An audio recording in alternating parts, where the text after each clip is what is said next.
아이 울음소리는 들리지 않고 일할 사람들은 빠르게 줄어든다.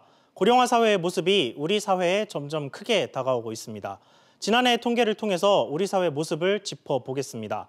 지난해 우리나라 인구는 5,164만 명가량으로 2017년보다 0.37% 늘어나는 데 그쳤습니다.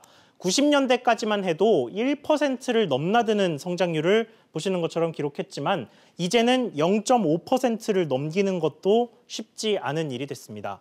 통계청은 10년 뒤부터는 인구 감소가 시작될 것으로 전망하기도 했는데 이보다 더 빨라질 것이라는 관측도 있습니다.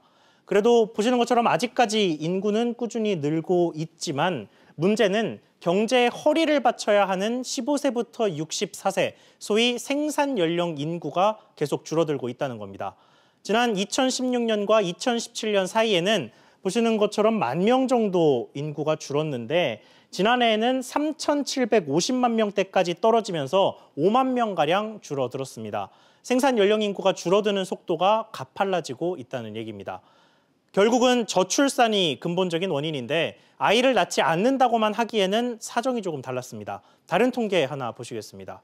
이철희 서울대학교 교수가 지난해 9월 발표한 논문인데 우리나라 사람들이 지난 2000년만큼만 결혼을 했다면 현재의 출산율이 얼마나 됐을지를 계산한 통계입니다. 그 결과 지난 2016년 기준 가상의 합계 출산율은 2.01명으로 결코 적지 않은 수치를 보였습니다. 같은 시기 실제 합계 출산율은 1.17명이었죠. 정리하면 아이를 많이 낳도록 유도하는 대책만 중요한 게 아니라 이제는 결혼을 많이 할 수 있는 환경을 만드는 정책이 더 중요한 시점이 됐다는 얘기입니다. 문재인 정부 출범 뒤 2017년과 지난해 2년간 저출산 대책 명목으로 쓴 돈은 60조 원에 달했습니다. 그런데도 상황이 나아지지 않았다면 이제는 돈을 어떻게 썼는지를 되짚어봐야 할 때가 아닌가 싶습니다.